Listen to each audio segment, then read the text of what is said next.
For 30 years now, the identity of the man buried here in Adelaide has remained a mystery.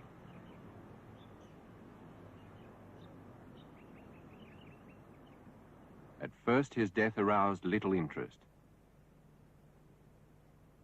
Later, it was to become one of Australia's most baffling cases. There were two questions. Who was he? And how did he die? I'd say he was just a victim of the Cold War and the espionage battle, which in the military intelligence field was at its peak in 1948. I'd rule out the question of murder, although you can't absolutely dismiss it from your mind.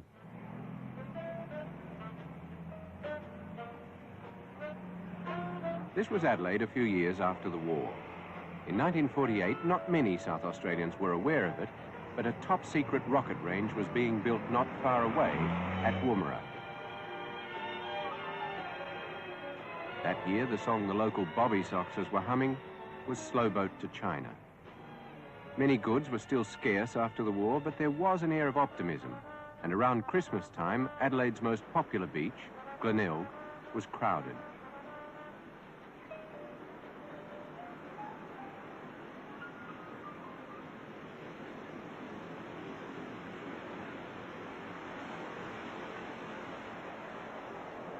This is Somerton Beach, just south of Glenelg. You're looking south, so Glenelg's just that way. Of course, in 1948, the beach was a very different place. Right here, there was a neat concrete retaining wall, and behind it, a promenade.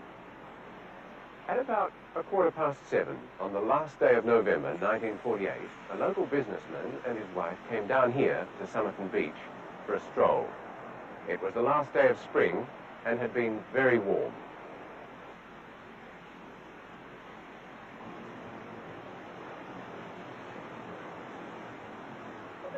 He slumped. As they were walking, they noticed the figure of a man leaning up against the sea wall. And although they weren't close enough to see his face, they saw him move his arm. They just assumed he was a drunk trying to sleep it off. A little later, at around 7:30, a young man and his girlfriend came down to the beach.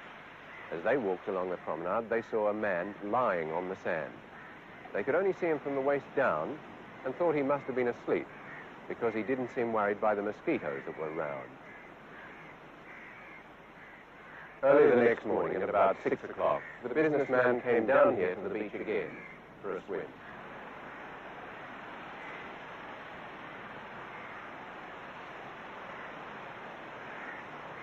He met one of his friends, and as they chatted, he noticed two men on horses near the steps to the beach.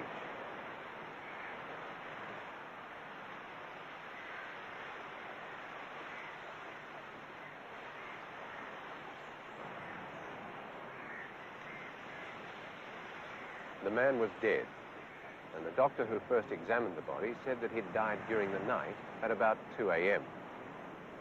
There was nothing terribly unusual about finding a man dead in a public place like this, and the police assumed someone would soon come forward with a missing persons report and the case would be closed. But that didn't happen. When the autopsy was carried out on the body, it soon became obvious that the man didn't die of natural causes. The evidence given at the coroner's inquest indicated the body was that of a man, about 45, in very good physical condition. The doctor who carried out the post-mortem examination said the stomach was deeply congested with blood, and in his opinion, death had been caused by heart failure due to poisoning, although no traces of poison were found. The two other medical witnesses agreed that death was not natural. The only articles found in the clothing the man had worn were some cigarettes and matches, 2 combs, a packet of chewing gum, a bus ticket, a single uncancelled train ticket to Henley Beach Station, and a small piece of paper on which were printed the words Tamam Shud. An unclaimed suitcase found at Adelaide Railway Station seemed to be linked with the dead man. Detectives Lionel Lean and Len Brown were brought into the case about 6 weeks after the man's death, and after police had realized that the circumstances surrounding the man's death were very unusual. Detective Brown is now a chief superintendent. Down there. Thank you, my boy. Now, that sack is actually the clothes that the the dead body Yes. had on? This is the coat, the tie. This is the rest of the clothes that the deceased was wearing. I'll just put those over there as a matter of convenience. Now, this is the case that we found in the Adelaide railway station, and you'll notice on the end there was apparently has been a sticker there indicating a traveller's, the indication on the case. This is the case we found. It hadn't been used very much, that yet. No, it does appear to be new, reasonably new.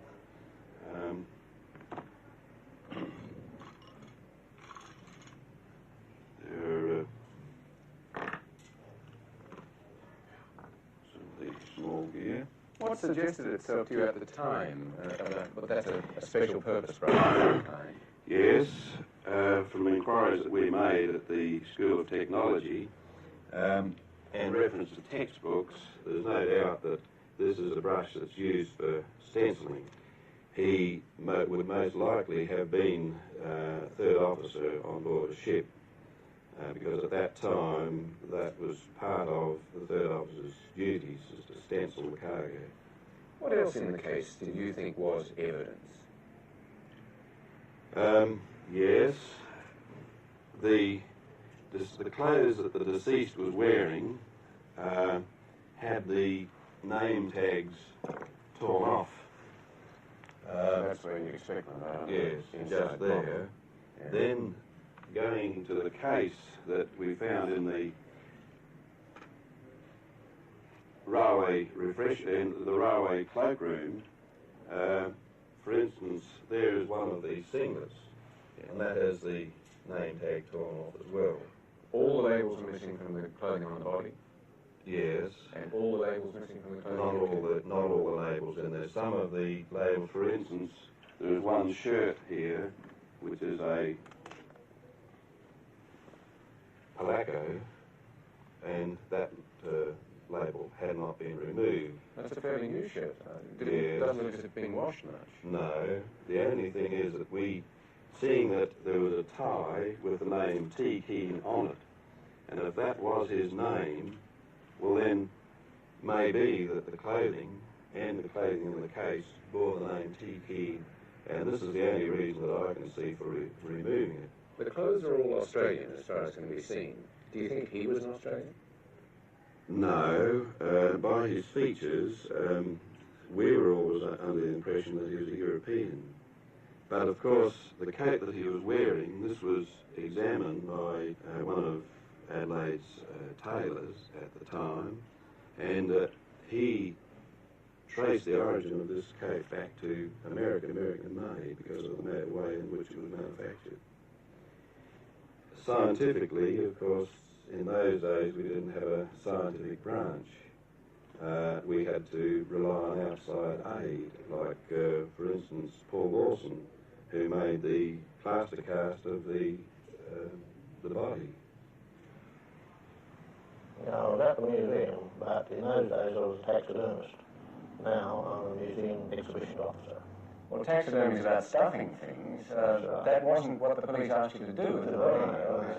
It was casting, although the taxidermist of those days did most of the casting and stuffing, as you call it. We call it mounting now, because it's a vastly different technique. I wonder if I could ask you to get the bust out that you made in 1948 and tell me a little bit about the problems that faced you. I mean, it must have seemed fairly massive when you were presented with what? An embalmed body and asked to make a cast of it. Yes, there were problems, technical problems, and with a bit of luck we overcame most of them. What was the biggest technical problem? I think the biggest technical problem was the fact that he was thawing out, because he was, apart from being embalmed, he was defrozen. And this made the skin sweat just as if a person was working hard in hot conditions. Did you come to any conclusions of your own about him? Well, yes. The body, very robust, very strong, and beautiful shape, a real wedge shape. Broad shoulders, down to narrow hips, well-formed legs. Obviously a man of considerable strength. But strangely enough, or strange in my opinion, there were no body scars and no signs of hard work. Even with, I mean, he's got very big shoulders. He's not an enormously big man, but that's a big shoulder, isn't it? That's right. What were his hands like? Had he been a manual worker? I don't think so. The hands didn't show any signs of calluses, which you'd expect from handling heavy tools. They seemed to be quite smooth. Once you'd made the cast, your job was sort of over. What happened to it then? It was taken around to the coroner's court and viewed there by the various people, part of the coroner's inquiry. And afterwards it was brought back here to the museum, and we have had quite a number of people visit the museum to look at the thing to see if they could recognise the original body from the bust cast. Any of them stand out in your memory? I would say just ordinary people, ordinary couples, ordinary man on the street, if such a person exists. But what did they say to you? They didn't say anything to me. It was directed to the cast, between themselves or to the police.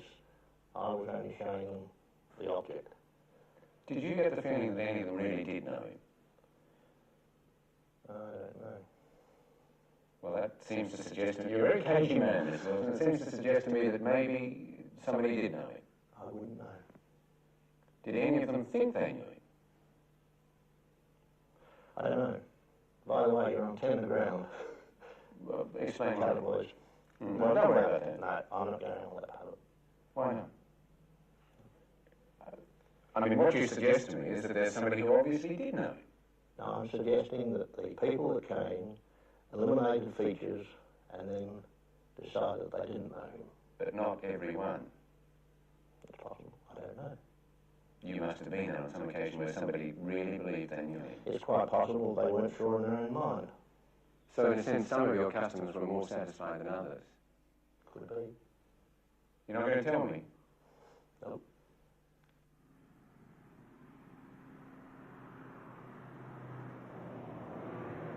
The senior detective working on the case with Detective Len Brown was Lionel Lean. Lionel Lean was a very well-known figure in the South Australian police force at the end of the Second World War. He was certainly one of the old school of detectives. One of the first puzzles that faced Len Brown and Lionel Lean was solving the meaning of those two words on the torn-out piece of paper, Tamam Shad. These days, Lionel Lean's retired and he lives down here at Victor Harbour. It's a coastal town about 60 miles south of Adelaide.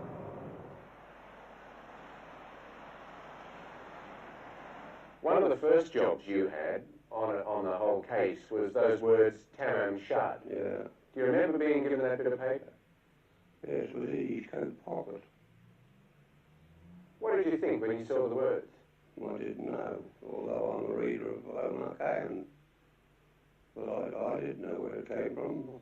And I tried a lot of other intellectuals and they didn't know either. Eventually a journalist helped you, I think. Yeah.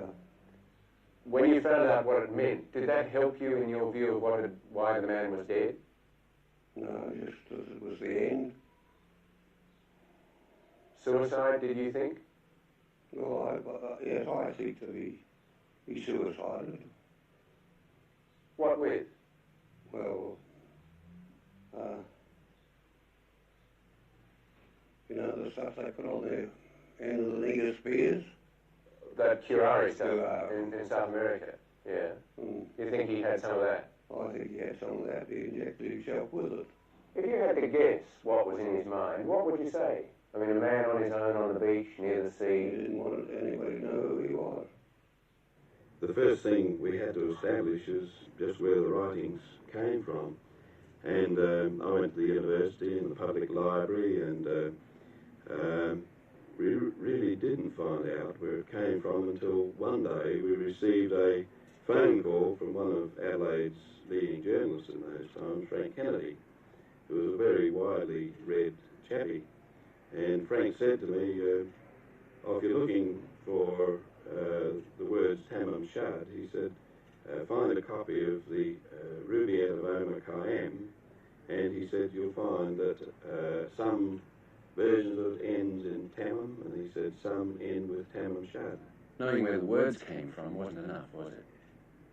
No, it wasn't until, I think it was the 24th of July in 1949, either a doctor or I think it may have been a chemist had his car parked in Jetty Road, Glenelg, near the Pier Hotel, and he had discovered this book in his car, had been thrown into his car on the 30th of November in 1948.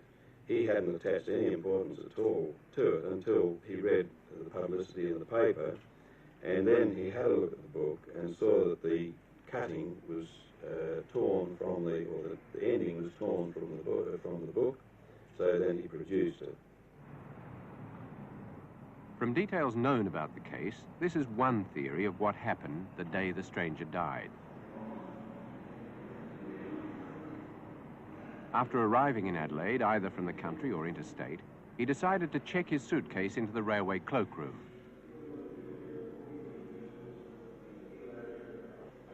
He then bought a second-class single ticket to Henley Beach Station.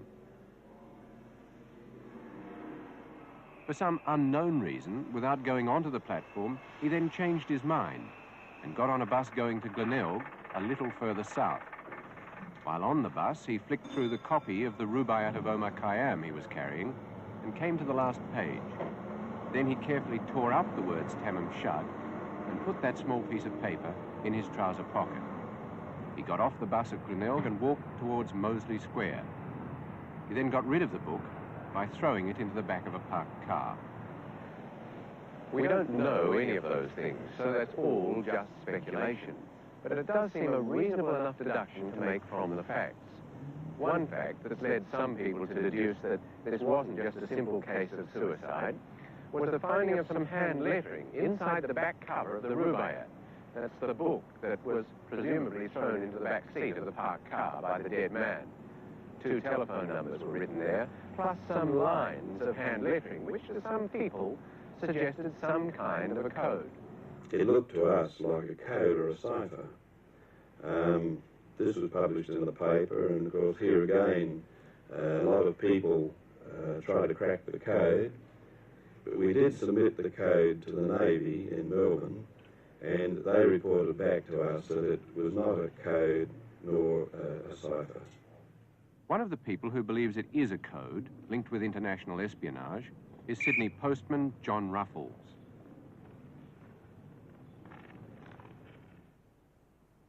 The world political scene was far from stable in 1948, and the Cold War was gaining momentum. With the blockading of Berlin, many people believed that World War III was not far off. I'm doing research on foreign espionage in Australia from 1813 to 1963 with the intention of publishing a book about it, because it's something that I didn't know about, but it was something in which I was interested. Are you saying you see a link between the body on Somerton Beach and espionage, spy rings in Australia? The atmosphere was right in Adelaide for a foreign power to have a spy in Australia. Why in Adelaide in particular? Well, the Woomera rocket range, the Eastern European refugee migration to Australia was at its peak, and quite a few of these were being used. Baltic migrants were being used in the construction of the Woomera rocket base. At that very time, when the body was found on the beach, one of Britain's senior research scientists was in Adelaide. His name was Henry Tizard, and he was the man who was entrusted with Britain's greatest secrets in 1940, when Britain was trying to draw America into the war. Well, historically, you've painted the picture of the Cold War and everything else, but why was the man here if he was a spy? It's a very hard thing to say whether he was a Russian spy or a British intelligence officer or a British defence scientist who turned traitor to his country, or if he was an American intelligence officer who'd been bumped off by the other side, because this was the peak of the Cold War, 1948, the days of the Berlin blockade and so forth. Now, my theory is that, and this is again only guesswork, perhaps he'd been captured just after he discarded the book, taken to some place for interrogation, strong-armed, not beaten, but injected with some truth drug, sodium pentothal, for instance, which is, I gather, would be some form of barbiturate in its form anyway. An overdose was administered in either panic or as the sort of standard procedure, or just something they decided to do. These people had to get rid of this man. Like, you can't just leave him lying around, or he might have been related, or somebody might kick up some kind of scandal. So his body could have been thoroughly cleansed of labels. The labels might have been taken out after he'd been captured.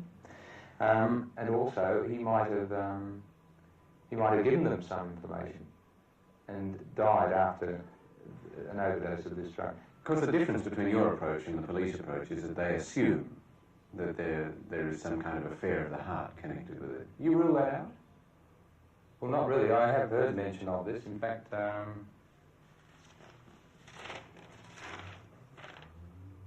here's a clipping here from the Adelaide Advertiser of July the following year, and this mentions the police interest in a woman in Adelaide through the fact that, can I read it? The police located the woman from a telephone number also written in pencil on the back of the book. This is the book code writing on the back. The woman, who wishes to remain anonymous, told police that when she was nursing at the North Shore Hospital, Sydney, about 3.5 years ago, she gave a copy of the Rubaiyat to an Australian Army lieutenant who was serving in the water transport section. The woman said that she subsequently went to Melbourne and she married, and her mother received a letter from the fellow, and sometime in 1948, somebody called at the block of flats next door inquiring after a nurse that he once knew.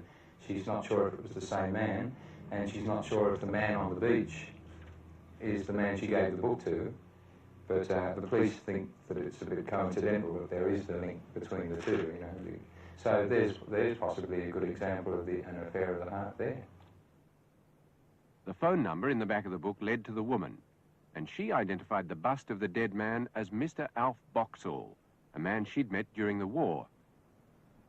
But the police eventually found Mr. Boxall alive and well and living in Sydney.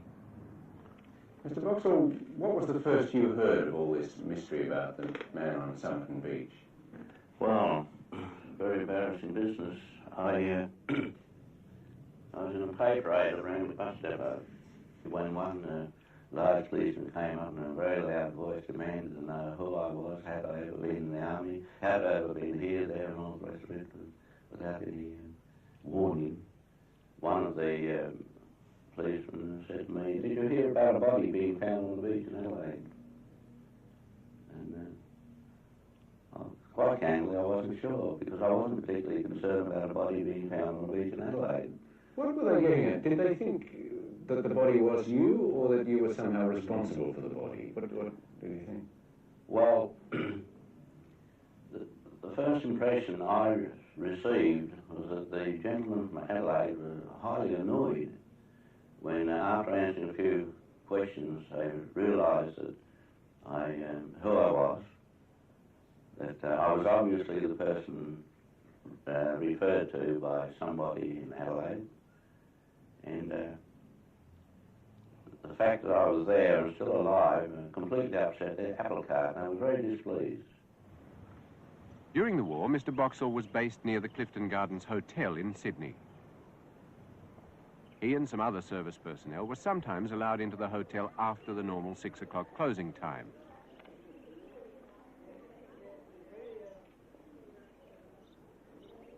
And it was here that he met the young lady who said her name was Jestin. She was introduced to Alf Boxall by the girlfriend of a fellow officer.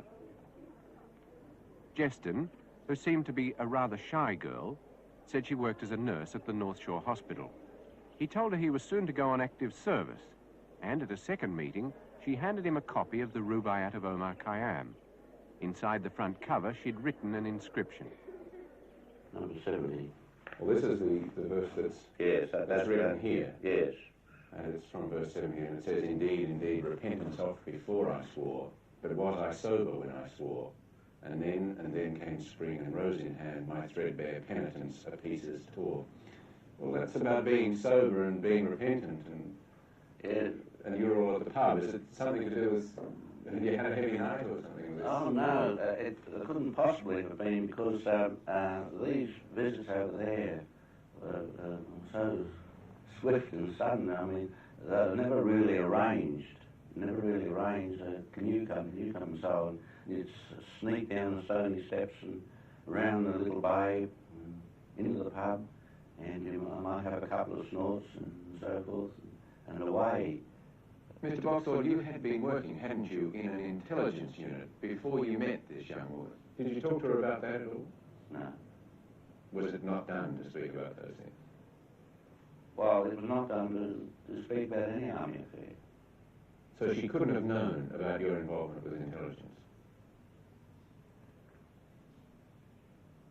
Well, there's someone else told me. Because you see what I'm getting at, there is a theory, isn't there, about this whole affair, that the man on the beach was a spy of some kind. It's quite a melodramatic thesis, isn't it?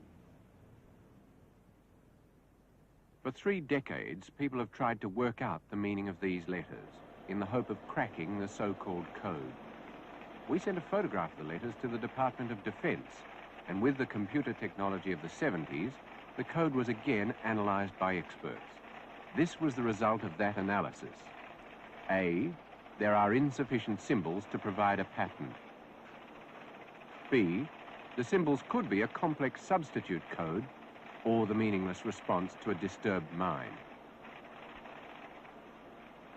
C, it is not possible to provide a satisfactory answer. The mystery of these letters may never be solved. At least one Adelaide detective believes that a woman, still living in Glenelg, knows who the dead man was but refuses to come forward. Her handwriting may well match this inscription written in Alf Boxall's copy of the Rubaiyat. Officially, this case is still open. It's being investigated even now by Adelaide detectives, and it will remain open until it's solved. At the inquest, the coroner pointed out how little was known about the dead man or about the cause of his death. For instance, the coroner said it was by no means certain that the man seen lying here on Somerton Beach the night before and the man found dead the next morning were one and the same. No one saw his face then. One thing seems certain. Either the man or his killer had a sophisticated knowledge of poisons, as no traces were ever found in the body. His identity had been painstakingly concealed, even to the point of removing the labels from his clothing. Another strange thing about the case was that the man had no money with him at all, not a penny, and yet he'd wasted money buying a train ticket he never used. The words Tamam Shud mean the end, and perhaps to some this points to a suicidal frame of mind, but that doesn't help explain the code-like letters in the back of the book. And why throw the book away into the back of a parked car instead of a waste bin, unless the book was meant to be found? And finally, there's the whole maze of coincidence and mystery surrounding the 2 copies of the Rubaiyat. One given by a nurse in Sydney to Mr. Boxall, and the other apparently belonging to the dead man. This second copy had the nurse's Adelaide phone number in it, and yet, extraordinarily, she recalled only the link with Mr. Boxall, who bore a striking resemblance to the dead man. Whatever the truth, this man hasn't been forgotten. Each year in spring, someone